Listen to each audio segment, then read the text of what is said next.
Hey guys, it's Kelsey and I'm back with another design team challenge for Festive Friday. So this one is for the first day of spring. We had an awesome list to work with, super appropriate for the season. So we had to work with either three of the following, I should say: flowers, green, pastels, stitching, trees, eggs, cute animals, glossy effects, sunshine, or rain or umbrella.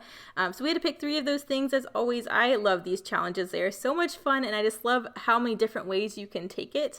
The past couple challenges you guys have seen me do for them, I took it in an abstract way. Didn't really do I used the inspiration from the list, but not for the theme of the challenge. So of course for like Carnival Brazil, I didn't do a carnival themed challenge. I used all those inspirational things to create a different layout.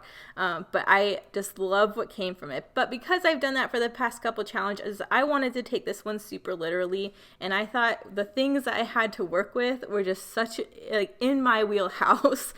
So right away, I have this awesome cut file from Redefined Kreative. This is part of my kit that I'm using all month long. This is the mini kit that Christina sent me from the Secret Not Secret Kit Club. As you guys know, I am guest designing for her this month using one of her mini kits. So I was super excited to do this challenge for Festive Friday using these beautiful supplies that she sent me. So right away, I wanted to back this cut file in some vellum. You saw how I did that really quick, just traced the vellum on the back of the cut file and then just cut it out, glued it down, we're good to go. I really wanted to use pattern paper to back this cut file. But once I saw all the papers I had to work with, I really didn't want to cut all of them up to back this one cut file. So I'm a paper hoarder. You guys know this, not new information. So to get around that, I decided to use vellum to back the cut file. That way I would still have all my pattern paper to work with. And once I layered this cut file over this floral from the My Mind's Eye Gingham Gardens collection, I thought it was so pretty and it just went so perfect for this first day of spring challenge. I knew I had to do that. So right away, I have flowers covered from the inspiration list. That's definitely one of the three things I'm pulling in. And I actually stopped at this point and did a separate page because I realized I wanted some scraps to work with, but this was the first page I had started working with this collection. So after I backed the cut file, I stopped, did a separate page, and then I came back to this page with some of the scraps from that other project so I wouldn't have to cut into full sheets of paper to map this one photo. Because for this one, whenever I do a cut file, I really like the cut file to shine. So I'll have my photo with a bunch of little layers and details somewhere on the page, but not obstructing the cut file, so you could really admire it. It took a lot of work to back that cut file, as they usually do, so I definitely want you to still be able to read that it says beautiful, see the beautiful floral detailing in it, and then you also be able to see my photo and nothing compete with each other, I should say. So I'm taking my photo. I backed it with this little glassine bag that came with the inside pieces of this cut file. So Christina is really good about giving you packaging with the kit that you can also use for the kit. So I really love that. So the little bits and pieces that she just threw in this little yellow striped glassine bag to keep it all together is getting on a page. It's all usable, and I really love that she takes the time to give you packaging that also coordinates in case you want to use it. So definitely got that glassine bag on there, got a couple scraps from a different project to layer this photo up. And now I'm doing some stitching. So stitching were one of the items on the list. You guys probably knew I was already going to go there. I decided to actually do, I believe it's called a running stitch. You guys saw this one when I did my my first live ever last month, demoing some stitches. And I had mentioned how usually when I do my faux stitching, I faux do a running stitch like this, but I've never actually done it with thread. So I decided to go ahead and give it a go. I did a running stitch around the entire outside of this page just to see what it looked like. I loved it. It looks awesome, and I was amazed by how fast it was. It's definitely the quickest stitch that I've done so far, so I might be doing that one a little bit more, but I love that detail. It's so soft, and it just goes with the page. I just feel like the stitching with vellum and cut files, it's just so pretty together. So that's where I'm starting design wise. I want to embellish a little bit. I have these really cool plastic beads that I had also bought from Redefined Kreative that Christina had sent me with this mini kit. So I wanted to get those used up as well. One of the elements was a glossy effect. I'm not counting that as one of my three elements, but I really thought that this was a nod to another item off of the inspiration list because they look like little water droplets on the page. And with rain being one of the other inspirational inspirational items. I just thought it went so perfect. But we got a little sheet of stamps in this mini kit, and so I popped one of those in the upper right hand corner. I thought that was really sweet. I like the softness of the pink. It just has a little bit something different up there in the corner.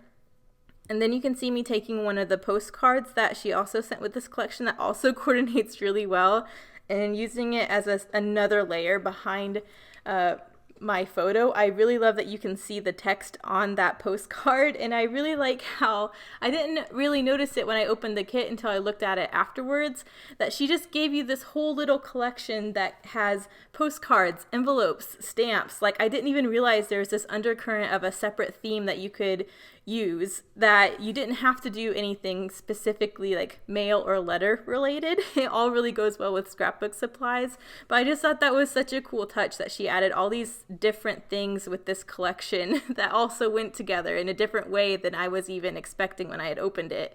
So that being said, gluing all of this down, I thought having this photo in the lower left hand corner was the least distracting to this cut file. So that's pretty much why I decided to put it there. I did inch the cut file up towards the top of the page, so I had a little bit of room to work with underneath it. So you can see I'm also getting a branding strip used up. That is one of the pattern papers in the layering of the photo, so I thought that's also pulled out into a separate area.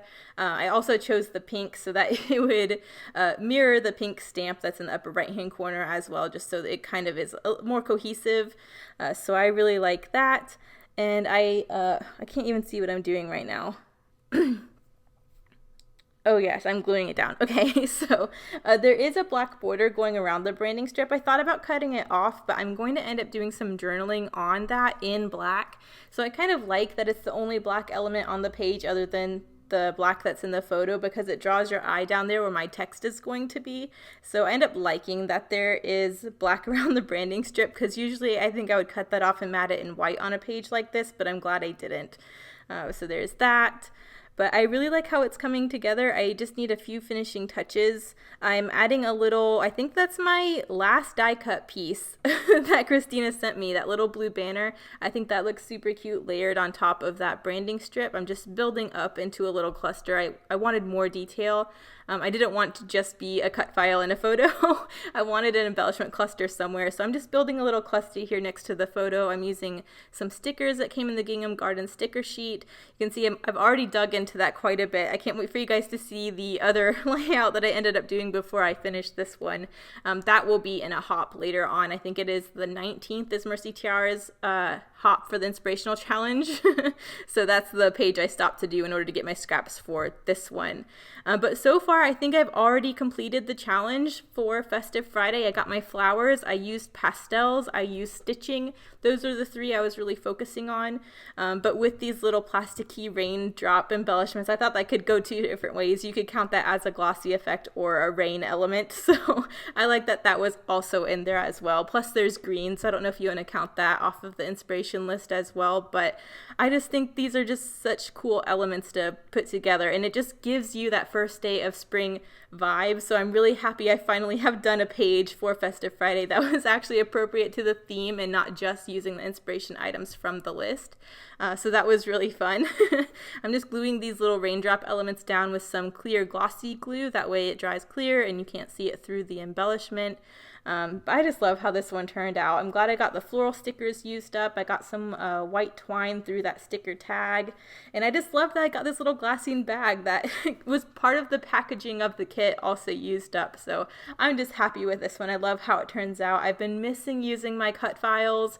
You guys know I love cut files. And I've been out of them for a while. So I'm super happy now that Christina has restocked me. I have some cut files to play with. And this one that she sent with the Gingham Gardens mini kit was just so perfect for this collection and for this challenge. So I'm doing my journaling really quick, and then I think we're done. I'm just saying Great Grandma meets Bennett for the first time. This was when we went to Minnesota for our family reunion, and it was the first time Bennett's great grandma got to meet him in person. So I was very quick with my camera to make sure to capture her expression the first time she laid eyes on him, which I just think is so sweet. So here are the close-ups. I will put all the Festive Friday info in the description, as well as Christina's information for this mini kit. So yeah, check them out, you guys. They're amazing. Thank you guys so much for watching. Bye.